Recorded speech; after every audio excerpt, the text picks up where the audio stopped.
Hello दोस्तों, मैं हूं सचिन और आप देख रहे हैं जीएस की पाठशाला। जीएस की पाठशाला में दोस्तों इस वीडियो में हम बात करेंगे मध्य प्रदेश की। ठीक है, मध्य प्रदेश में अभी तक हम कल्चर और लिटरेचर का पार्ट पढ़ रहे थे। ठीक है, आज हम बात करेंगे ट्राइब्स ऑफ मध्य प्रदेश, यानी मध्य प्रदेश की जनजातियों के बारे में। ठीक है दोस्तों, मध्य प्रदेश की जनजातियों के बारे में बात करेंगे। बहुत ही इंटरेस्टिंग टॉपिक है ये। ठीक है, तो आप इसको नोट डाउन करते हुए चलें। तो आइए दोस्तों बात करते हैं मध्य प्रदेश की जनजातियों के बारे में। देखिए, जनजाति या ट्राइब्स की बात करने से पहले आपको मैं लेके चलता हूँ इसके बैकग्राउंड पे और बता देता हूँ मेनली कि कहाँ से है लिया गया इसको। देखिए, तो संवैधानिक तौर दर्जा कहाँ मिला है, संविधान में कहाँ वर्णित है। तो देखिए, संविधान में कॉन्स्टिट्यूशन का आर्टिकल 366 जो है, ठीक है, आर्टिकल 366 यानी अनुच्छेद 366, उसमें 366 का 25, ठीक है, पॉइंट जो है, सब क्लॉज 25 जो है, उसके अंतर्गत जनजाति शब्द से वह तात्पर्य है। ठीक है, उसके अंदर ये कहा गया है कि ट्राइब्स, शेड्यूल्ड ट्राइब्स मीन्स, ठीक है, that which is defined under article 342 of the constitution, है ना, by the president of India. ठीक है, तो देखिए आर्टिकल 366 का 25 क्लॉज है, उसके अंतर्गत जनजाति शब्द से वह तात्पर्य है जो आर्टिकल, जो अनुच्छेद 342 है, उसके तहत राष्ट्रपति द्वारा जो वर्णित हो। ठीक है, राष्ट्रपति द्वारा जो डिफाइन किया गया हो।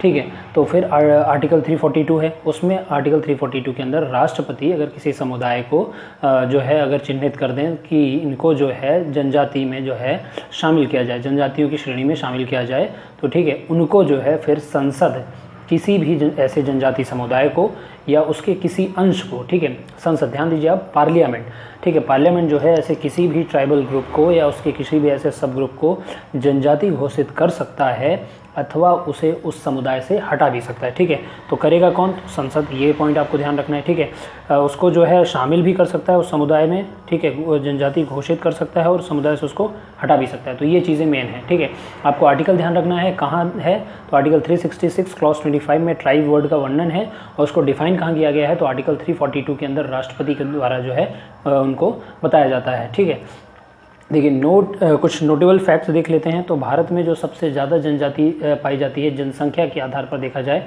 तो मध्य प्रदेश में ही पाई जाती है। ठीक है दोस्तों, भारत में सबसे ज़्यादा जनजाति जो है जनसंख्या के आधार पर मध्य प्रदेश में पाई जाती है, जिनकी संख्या लगभग 1.53 करोड़ है। ठीक है, 1.53 करोड़। कुल जनसंख्या का 21.2% जो है ट्राइबल ग्रुप है। कुल जनसंख्या का कितना है? 21.2%। देखिए दोस्तों, ये फैक्ट नोट करते हुए चलें क्योंकि यहाँ से क्वेश्चन बनते हैं। ठीक है, फ्री में आपको डायरेक्ट ऐसे ही फैक्ट में पूछ लिए जाते हैं। ठीक, साथ ही साथ परसेंटेज वाइज अगर इंडिया में देखा जाए, इंडिया में जो percentage wise maximum tribal population है वो है मिज़ोरम में।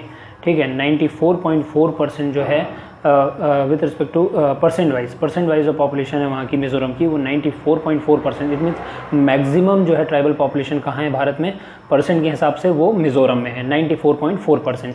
ठीक है दोस्तों, चलिए भारत में कुछ और फैक्ट देख लेते हैं, मध्य प्रदेश के फैक्ट देख लेते हैं। तो देखिए मध्य प्रदेश में जो स्थिति है वो मैक्सिमम ट्राइब्स जो पॉपुलेशन है, मैक्सिमम ट्राइबल पॉपुलेशन जो है, और पॉपुलेशन वाइज देखी जाए, पॉपुलेशन वाइज वो है धार में, यानी जनसंख्या की दृष्टि से अगर आप देखेंगे तो सबसे ज़्यादा जो ट्राइबल पॉपुलेशन है वो धार में है। परंतु परसेंटेज वाइज अगर आप देखें, ठीक है, कि उस ज़िले की पॉपुलेशन के हिसाब से अगर बात की जाए कि उस पॉपुलेशन के टोटल पॉपुलेशन के उसके परसेंट बेसिस पे, तो परसेंट बेसिस पे सबसे ज़्यादा ये अलीराजपुर में है, जिनका प्रतिशत 89% है। इट मीन्स कि वहाँ की जो टोटल पॉपुलेशन है उसमें जो ट्राइबल का परसेंटेज पॉपुलेशन है वो 89% ट्राइबल्स हैं। ठीक है, तो परसेंटेज के हिसाब से सबसे ज़्यादा कहाँ है? अलीराजपुर में है 89%। मैक्सिमम पॉपुलेशन सिर्फ जनसंख्या के आधार पर कहाँ है सबसे ज़्यादा, तो वो धार में है। ये आपको डिफरेंस याद रखना है। सबसे कम कहाँ है? तो भिंड में, चाहे आप पॉपुलेशन के हिसाब से बात कर लें या पॉपुलेशन परसेंटेज के हिसाब से बात कर लें, दोनों में सबसे कम जो है वो भिंड में है ट्राइबल पॉपुलेशन। ठीक है, चलिए दोस्तों कुछ मध्य प्रदेश में पाई जाने वाली जनजातियों की कुछ विशेषताओं के बारे में बात कर लेते हैं। ठीक है, काफ़ी इंटरेस्टिंग है, तो इसको आप ध्यान देते जाएँ। देखिए दोस्तों, ये जो है मध्य प्रदेश में जो जनजाति समूह पाया जाता है वो मैक्सिमम जो है निग्रिटो प्रोटोएस्टेरॉइड समूह की जनजातियां हैं। ठीक है, निग्रिटो से मतलब ये है कि देखिए जो निग्रो ग्रुप है उसी के सब ग्रुप होते हैं, निग्रिटो, निग्रोलाइट। ठीक है, तो इस तरह से निग्रिटो समूह के जो है ये जनजाति जो है ये मध्य प्रदेश में पाई जाती है। ब्लैक जो काफ़ी मतलब अगर कलर के हिसाब से बात करें तो ब्लैक काले होते हैं। ठीक है, प्रोटो एस्टेरॉयड होते हैं। इनके अगर आप स्ट्रक्चर की बात करें तो नाक चौड़ी होती है, इस तरह से मतलब ये समुदाय पाया जाता है। ठीक है, तो मैक्सिमम यहाँ पे जो है मध्य प्रदेश में वो निग्रिटो प्रोटो एस्टेरॉयड समूह के जनजाति जो है पाई जाती है। ठीक है, नेक्स्ट चीज़ ये है कि विशेष जनजातीय भाषा होती है इनकी। ठीक है, जैसे कि भील जो है, भील समुदाय जो है वो भीली भाषा का प्रयोग करता है। ठीक है, गोंड जो है गोंडी बोलते हैं। तो इस प्रकार से अलग अलग जनजातीय समूह जो है वो अपनी अपनी जो है जनजातीय भाषा का प्रयोग जो है करता है। ठीक है, प्रायः मांसाहारी होते हैं ये। ठीक है, प्रायः, पूर्ण रूप से नहीं, प्रायः मांसाहारी होते हैं। ठीक है, निवास स्थान जो है इनका मुख्य रूप से पहाड़ी एवं जो दुर्गम स्थल होते हैं, दुर्गम स्थान होते हैं, वो इनका जो है निवास स्थान होता है। ठीक है, देखिए बहुदेववादी होते हैं। इट मीन्स कि ये एक से अधिक देवताओं को मानते हैं, पूजते हैं। ठीक है, साथ ही ये जो है भूत प्रेत यानी टोना टोटके पे भी जो है विश्वास रखते हैं। ठीक है, ये एक्टिविटीज़ भी ये परफॉर्म करते हैं, भूत प्रेत वगैरह को मानते हैं ये। ठीक है, एक से अधिक देवताओं को मानते हैं। ठीक, तो ये कुछ इनकी जनजातीय समूह की कुछ विशेषताएं हो गई। अब हम मध्य प्रदेश की विशेष जनजाति के बारे में बात कर लेते हैं। ठीक है, तो चलिए आगे बढ़ते हैं। तो देखिए दोस्तों, प्रमुख जो जनजातियाँ हैं, प्रमुख जनजातियों में, ठीक है, हम बात कर लेते हैं। सबसे पहली जो है वो हमारे पास है गोंड जनजाति। ठीक है, गोंड जो जनजाति है ये मूलतः जो है द्रविड़ियन है। ठीक है, मूल रूप से कहाँ से हैं ये, तो मूल रूप से द्रविड़ियन है। तो जो गोंड जनजाति है ये मूलतः कौन है, द्रविड़ियन है। मतलब इट मीन्स कि साउथ इंडिया के, है ना, दक्षिण भारत के जो है कि उन्हीं ग्रुप से बिलोंग करते हैं। ठीक है, वहीं से बिलोंग करते हैं। इनकी कुछ आपको जब आगे हम पढ़ेंगे कुछ उनकी कुछ एक्टिविटीज़ भी हैं, कुछ कल्चर भी है जो उनसे जो है मिलता जुलता है। ठीक है, तो गोंड के बारे में बात कर लेते हैं। गोंड जनजाति जो कि भारत की सबसे बड़ी जनजाति है। ठीक है, भारत के अंदर जो सबसे बड़ा जनजाति समूह है वो गोंड ही है। ठीक है, तो देखिए गोंड जो शब्द है ये कोंड शब्द से उत्पत्ति हुई है उसकी। ठीक है, कोंड शब्द, कोंड जो है, कोंड का अर्थ होता है पर्वत। ठीक है, इट मीन पर्वत पहाड़ों पे रहते हैं मैक्सिमम, तो ये पर्वत शब्द से इसकी उत्पत्ति हुई है, कोंड शब्द से, और जिसका अर्थ होता है पर्वत, और इसी से इसका नाम क्या हो गया, गोंड नाम हो गया। ठीक है, गोंड जो होते हैं ये स्वयं को जो है कोयतोर कहते हैं। ठीक है, कोयतोर, देखिए कोयतोर का जो अर्थ होता है वो होता है पर्वतवासी मनुष्य। ठीक है, यानी कि पर्वत पहाड़ों पे रहने वाले जो मनुष्य होते हैं उन्हें कोयतोर कहा जाता है। ठीक है, और गोंड जो है स्वयं को क्या कहते हैं, कोयतोर मानते हैं। ठीक है, देखिए नेक्स्ट है इनका भौगोलिक वितरण देख लेते हैं। इट मीन्स ज्योग्राफिकल डिवीज़न देख लेते हैं। इनका ज्योग्राफिक डिवीज़न कहाँ है मध्य प्रदेश में, कहाँ कहाँ पाए जाएंगे मुख्य रूप से, तो आपको बालाघाट हो गया, शहडोल हो गया, मंडला हो गया, सागर, होशंगाबाद, छिंदवाड़ा और बैतूल, इन क्षेत्रों में मुख्य रूप से बालाघाट हो गया, बालाघाट जिला, शहडोल हो गया, मंडला जिला हो गया, सागर हो गया, होशंगाबाद, छिंदवाड़ा, बैतूल, यहाँ जो है मुख्य रूप से जो है गोंड जनजाति पाई जाती है। सामाजिक व्यवस्था पे चलते हैं, इनके बात करते हैं सामाजिक व्यवस्था। तो देखिए बहुत ही इंटरेस्टिंग फैक्ट्स हैं। दूध लौटावा विवाह जो है ये फेमस है इनमें। ठीक है, दूध लौटावा विवाह में होता क्या है कि देखिए ब्लड रिलेशंस में ही शादी हो जाती है। जैसे ममेरे और फुफेरे जो भाई बहन हैं उनके बीच ही विवाह को मान्यता देते हैं लोग। ठीक है, ममेरे फुफेरे भाई बहनों के बीच जो है विवाह हो जाता है, इसे दूध लौटावा विवाह कहा जाता है। ठीक है, देखिए ये कल्चर जो है साउथ के कल्चर से मिलता जुलता है। ठीक है, तो इसलिए इनको बताया भी मैंने, द्रविड़ियन है ये। ठीक है, देखिए इसके अलावा एक और विवाह होता है, इसमें इनके होता है लमसेना विवाह। लमसेना विवाह में क्या होता है कि जो है दूल्हा जो होता है वो जहाँ उसकी शादी होती है तो अपने ससुर के यहाँ पे रह के कुछ दिन तक काम करता है। ठीक है, काम वगैरह करता है, उसके बाद जो है वो दुल्हन ले जा सकता है, ऐसा होता है। तो लमसेना विवाह है, काफ़ी देखिए इंटरेस्टिंग है ये।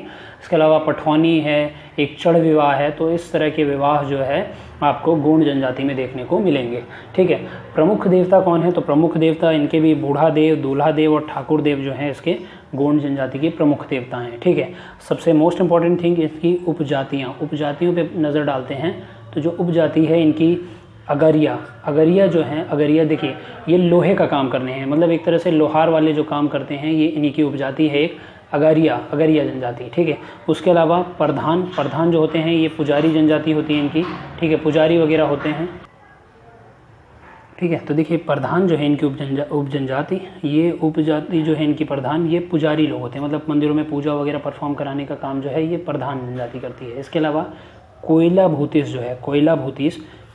जो है ये नाचने वाले हैं, नाचने गाने का काम जो है कोयला भूतिस उपजाति जो होती है गोंड की वो करती है। ठीक है, उसके अलावा ओझा जो होते हैं ये तांत्रिक क्रिया वगैरह करते हैं, ठीक है, तांत्रिक क्रिया वगैरह परफॉर्म करने वालों को ओझा कहा जाता है, ठीक है। उसके अलावा सोलाहस जो है ये बढ़ईगिरी का काम, मतलब लकड़ी वगैरह का काम जो है ये सोलाहस उपजाति जो होती है इनकी वो करते हैं, ठीक है। इसके अलावा नेक्स्ट बात करते हैं हम निवास स्थान के आधार पर विभाजन की, ठीक है। तो देखिए दोस्तों, जो निवास स्थान के आधार पर जो विभाजन है वो दो तरह से होता है, एक राजगोंड कहलाते हैं और एक होते हैं धुरगोंड कहलाते हैं, ठीक है। ये जो राजगोंड होते हैं इनके पास अपनी खुद की भूमि होती है, यानी कि ये अपनी भूमि के स्वामी होते हैं, ठीक है। पर जो धुरगोंड होते हैं ये साधारण होते हैं, इनके पास कोई भूमि वगैरह नहीं होती, ठीक है। धुरगोंड और राजगोंड ये निवास स्थान के आधार पर इनका विभाजन है, ठीक है दोस्तों। तो ये कुछ इंपॉर्टेंट फैक्ट्स थे गोंड से रिलेटेड। चलिए नेक्स्ट बात करते हैं अगली जनजाति की। तो दोस्तों नेक्स्ट जो है हमारे पास नेक्स्ट जनजाति है बैगा जनजाति के बारे में बात कर लेते हैं। देखिए ये भी द्रविड़ वर्ग की जनजाति है, ठीक है, द्रविड़ियन वर्ग की ही जनजाति है। ये खुद को जो है बिछावर या धरती पुत्र का कहते हैं, ठीक है, खुद को क्या कहते हैं, बिछावर या धरती पुत्र कहते हैं, ठीक है। मध्य प्रदेश की अत्यंत पिछड़ी जनजाति है ये, मध्य प्रदेश की अत्यंत पिछड़ी जनजाति है। इसके अलावा जो मध्य प्रदेश की सबसे पिछड़ी जनजातियाँ हैं उसमें सबसे अत्यंत जो है वो बैगा, इसके अलावा सहारिया और भारिया जनजाति भी है, ये भी जो है अत्यंत पिछड़ी जनजाति की श्रेणी में आती है, ठीक है। भौगोलिक वितरण देख लें, यानी इसका जोग्राफिकल डिवीज़न की बात कर लें तो जोग्राफिकल डिवीज़न में मंडला जिला हो गया, बालाघाट हो गया, सीधी हो गया, डिंडोरी हो गया और ईस्टर्न सतपुड़ा रीजन जो हो गया, यहाँ पे जो है ये जनजाति पाई जाती है, ठीक है। अच्छा, ये जहाँ रहते हैं इनके पूरे क्षेत्र को जो है बैगा चेक कहा जाता है, ठीक है। ये इंपॉर्टेंट है, देखिए क्वेश्चन यहाँ से बनता है, बहुत इंपॉर्टेंट है ये कि बैगा जहाँ रहते हैं उसके क्षेत्र को क्या कहा जाता है, तो बैगा चेक कहा जाता है, ठीक है। तो ये आपको ध्यान रखना है, बैगा चेक। इनके सामाजिक व्यवस्था की ओर बढ़ते हैं तो देखिए सामाजिक व्यवस्था जो है पितृसत्तात्मक व्यवस्था है इनकी। सत्तात्मक का अर्थ ये हुआ कि जो है पुरुष प्रधान जनजाति है, ठीक है, पुरुषों को अधिक महत्व दिया जाता है कंपेयरिंग टू महिलाओं के कंपेयर में, ठीक है। उसके अलावा यहाँ पे सगोत्री विवाह वर्जित है। देखिए जैसे कि गोंड में जो है हमने देखा था कि जो है बुआ और मामा के बच्चों में भाई बहन वाले रिश्ते में विवाह हो रहा था, पर यहाँ पे सगोत्री विवाह, एक ही गोत्र में विवाह जो है वर्जित है, ठीक है।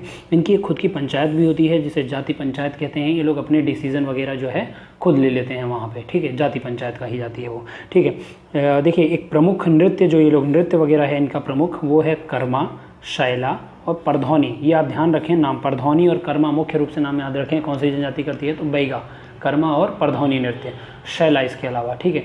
और देखिए एक बहुत इंपॉर्टेंट फैक्ट है इनसे रिलेटेड कि धरती को अपनी माता मानते हैं ये, ठीक है। धरती को अपनी माता मानते हैं, इसलिए ये हल ही नहीं चलाते, हल वगैरह चलाने का काम नहीं करते।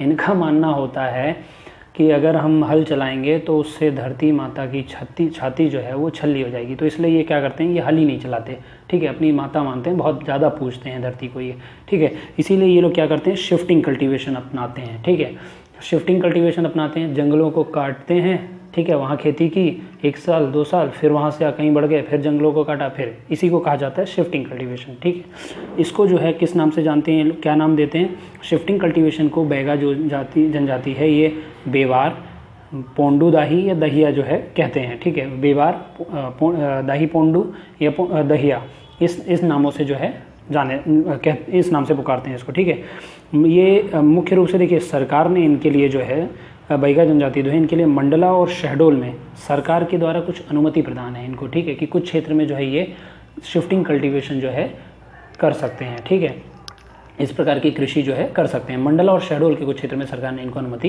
दे दी है। इसके अलावा जो इनके प्रमुख देवता हैं ये हैं बूढ़ा देव। देखिए ये जो बूढ़ा देव हैं इनके प्रमुख देवता हैं, सबसे प्रमुख देवता इनके बूढ़ा देव हैं जो कि साल के वृक्ष पर निवास करते हैं। इनका मानना है कि ये साल के वृक्ष पर रहते हैं और हम सबकी जो है देखभाल करते हैं। बूढ़ा देव इनको बहुत ज़्यादा पूजते हैं। इसके अलावा ठाकुर देव हैं, ठाकुर देव को इस पर ये मानते हैं कि ये गांव की रक्षा के लिए जो हैं ये इनके यही देवता हैं, ठाकुर देव, जो इनकी गांव की रक्षा करते हैं हमेशा, ठीक है। उसके अलावा एक देवता है इनके दूल्हा देव। दूल्हा देव का से इनका ये है कि ये जो देव हैं इनके दूल्हा देव, ये इनकी बीमारियों से रक्षा करेंगे, ठीक है, कोई बीमारी वगैरह हो तो इनके दूल्हा देव जो है इनकी रक्षा करते हैं, ठीक है। इसके अलावा जो इनकी उपजाति है, देखिए उपजाति पूछ ली जाती है तो आप नाम याद कर लें इनके, नरोतिया, बिझावर, भरोतिया, रमैना, नाहर, काढ़मैना, ठीक है। बहुत इंपॉर्टेंट है इसकी नाहर, ये आप ध्यान रखें। नरोतिया, बिझावर, भरोतिया, रमैना, नाहर और काढ़मैना ये इनकी उपजाति है। ठीक है दोस्तों, ये हमने बात की बैगा के बारे में। अब हम नेक्स्ट आगे देखते हैं, नेक्स्ट बात करते हैं। नेक्स्ट हमारे पास जो जनजाति है दोस्तों वो है भील। ठीक है, भील जो कि मध्य प्रदेश में पाई जाने वाली सबसे बड़ी जनजाति है, भील जनजाति। ठीक है, देखिए इसकी जो उत्पत्ति है वो भी द्रविड़ भाषा के बील शब्द से, बील शब्द से हुई है। ठीक है, ये आप ध्यान रखें, किससे? बील शब्द से हुई है। ठीक है, इसका अर्थ होता है धनुष एवं बाण। तो देखिए भील जनजाति वैसे भी जहाँ पाई जाती है, देखेंगे आप इनके घरों में धनुष एवं बाण जरूर दिख जाएंगे आपको। ठीक है, ये धनुष बाण में जो है काफ़ी निपुण होते हैं, बहुत ही अच्छे से ये धनुष और बाण चलाना जानते हैं। ठीक है, इनकी उत्पत्ति ही द्रविड़ भाषा के भील शब्द से हुई है, जिसका अर्थ होता है धनुष एवं बाण। ठीक है, मध्य प्रदेश में, मैंने बताया मध्य प्रदेश में सर्वाधिक पाई जाने वाली जनजाति है ये भील। ठीक, उसके अलावा भौगोलिक वितरण पे बात करते हैं, यानी कि कहाँ पाए जाएंगे, मुख्य रूप से कहाँ मिलेंगे ये, तो मुख्य रूप से आपको मध्य प्रदेश के झाबुआ, अलीराजपुर, धार, खरगोन, बड़वानी आदि क्षेत्रों में जो है आपको भील जनजाति जो है देखने को मिलेगी। ठीक है, इसके अलावा जो निवास है इनका, इसके कुछ अलग अलग स्पेसिफिक नाम हैं इनके। ठीक है, जैसे कि ये लोग गांव को पाल कहते हैं। ठीक है, गांव को पाल कहते हैं ये। इसी प्रकार जो घर हैं इनके, घर को ये कू कहते हैं, कू। ठीक है, घर को क्या कहते हैं? कू। और मोहल्ले को क्या कहते हैं? फाल्या। मोहल्ले को कहते हैं फाल्या, घर को कहेंगे कू। ठीक है दोस्तों, ठीक है, तो इनके निवास को स्पेसिफिक क्या है? गांव को पाल, घर को कू। देखिए कू के बारे में एक और इम्पोर्टेंट फैक्ट कि ये जो घर होते हैं इनके बिना खिड़कियों के होते हैं। ठीक है, इसी को ये क्या कहते हैं? कू कहते हैं। ठीक है, मोहल्ले को फाल्या कहते हैं। सामाजिक जीवन की ओर देखें तो इनके में भी सामाजिक जीवन जो है वो पितृसत्तात्मक समाज है इनका। ठीक है, पितृसत्तात्मक समाज मैंने आपको बता दिया, यानी कि जो है पिता की महत्वता है यहाँ पे अधिक इन कंपैरिजन टू जो है, अगर स्त्रियों को देखा जाए तो उससे ज़्यादा महत्व जो है पुरुषों का है इनके समाज में। ठीक है, विवाह, देखिए कुछ फेमस विवाह हैं इनके में जो बहुत ही ज़्यादा पूछे जाते हैं एग्जाम्स में। देखिए एक फेस्टिवल होता है गोल गधेड़ो फेस्टिवल। ठीक है, उसी समय पे एक विवाह भी है जो कि गोल गधेड़ों के नाम से ही जाना जाता है। इसको इसके अलावा परीक्षा विवाह भी कहते हैं। परीक्षा विवाह, गोल गधेड़ों फेस्टिवल के समय पे ही ये विवाह होता है, गोल गधेड़ों विवाह, जिसको परीक्षा विवाह भी कहा जाता है। इसके अलावा भगोरिया हाट होता है, भगोरिया हाट के समय ही भगोरिया विवाह भी होता है, जिसको अपहरण विवाह भी कहा जाता है। ठीक है, अपहरण विवाह जो कि भगोरिया हाट के समय ही होता है। ठीक है, अपहरण विवाह में क्या होता है? अपहरण करके शादी वगैरह कर लेते हैं। ठीक, देखिए उसके अलावा जो इम्पोर्टेंट फेस्टिवल है मैंने बता दिया, भगोरिया हाट हो गया, गल हो गया और चलावनी हो गया। ठीक है, भगोरिया हाट, गल और चलावनी। ठीक है, इसमें सबसे इम्पोर्टेंट जो है वो है भगोरिया हाट। ठीक है, इसके अलावा एक चित्रकला के लोग जाने जाते हैं, जो भील जनजाति है वो एक प्रकार की स्पेसिफिक चित्रकला के लिए जानी जाती है, जिसे पिथौरा चित्रकला कहते हैं। ठीक है, पिथौरा चित्रकला जो है किसके द्वारा की जाती है? तो वो भील जनजाति द्वारा की जाती है। ठीक है, इनके जो देवता हैं ये मुख्य रूप से तो माता की पूजा करते हैं, मुख्य रूप से ये माता की पूजा करते हैं, परंतु इनके जो देवता हैं, तो जो इनके देवता हैं दोस्तों वो देखिए एक तो राजा पंथा और मुख्य रूप से माता की पूजा करते हैं ये। ठीक है, इसके अलावा एक शिफ्टिंग कल्टीवेशन, ये लोग भी शिफ्टिंग कल्टीवेशन करते हैं, जिसको चिमाट कहा जाता है, चिमात कृषि कहा जाता है। तो ये पूछा जाता है क्वेश्चन में। ठीक है, कि चिमात कल्टीवेशन किससे द्वारा की जाती है? तो भील जनजाति जो है वो शिफ्टिंग कल्टीवेशन जो करती है उसको चिमात कहा जाता है। इसकी जो उपजातियां हैं वो बहुत इंपॉर्टेंट हैं, जैसे कि भिलाला, पटेलिया, राठिया, बरेला और बैगा। ठीक है, नाम आप याद रख लें, डायरेक्ट पूछ लिया जाता है, ऐसे ही पूछेगा कि किसकी उपजाति है किसकी नहीं है। तो भिलाला, पटेलिया, राठिया, बरेला, बैगास ये जो हैं भील की उपजातियां हैं। ठीक है, सब कास्ट हैं। ठीक है, इसके अलावा कड़कनाथ मुर्गे का पालन करते हैं ये लोग। ठीक है, कड़कनाथ मुर्गा जो है मुख्य रूप से झाबुआ और अलीराजपुर में पाया जाता है और इसी का सेवन करते हैं। ठीक है, और एक और बात याद रखें आप कड़कनाथ मुर्गे के बारे में, देखिए हाल ही में इसको जो है जीआई टैग भी प्राप्त हो गया है, यानी जियोग्राफिकल आइडेंटिटी टैग भी जो है कड़कनाथ मुर्गे को प्राप्त हो गया है। ठीक है, ताड़ी नामक शराब बनाते हैं ये लोग, भील जनजाति जो है ये ताड़ी नामक शराब बनाती है। ठीक है, देखिए एक बहुत इंपॉर्टेंट फैक्ट है यहाँ पे कि भील जनजाति जो है क्या हुआ था, औरंगज़ेब के समय पे, हिस्ट्री में चलते हैं, औरंगज़ेब के समय पे जो है कुछ समुदाय था इन्हीं का भील का, जो कि इस्लाम धर्म जिसने कबूल कर लिया था। ठीक है, इन्हें जो है तड़वी भील कहा जाता है। ठीक है, तो ये क्वेश्चन पूछ लिया जाता है कि तड़वी भील किन्हें कहा जाता है या कौन है या किस समय, तो इस्लाम धर्म कबूल कर लिया था औरंगज़ेब के समय पे, उन्हें ही तड़वी भील कहा जाता है। ठीक है। तो मतलब भील की मुस्लिम जाति है, ये मुस्लिम जनजाति, उन्हें तड़वी भील कहा जाता है। ठीक है दोस्तों, ये इंपॉर्टेंट फैक्ट्स थे। ठीक है, तो आज हमने बात की मध्य प्रदेश की जनजातियों के बारे में। आगे अगले वीडियो में इसको कंटिन्यू करेंगे। आज के लिए इतना ही।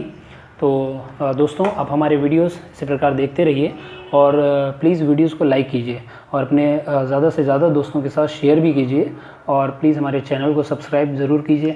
साथ ही साथ एक काम करें, बेल आइकन प्रेस कर दो आप, ताकि समय समय पर आपको हमारे नोटिफिकेशन मिल जाएँ। Thank you friends, thank you so much, thank you.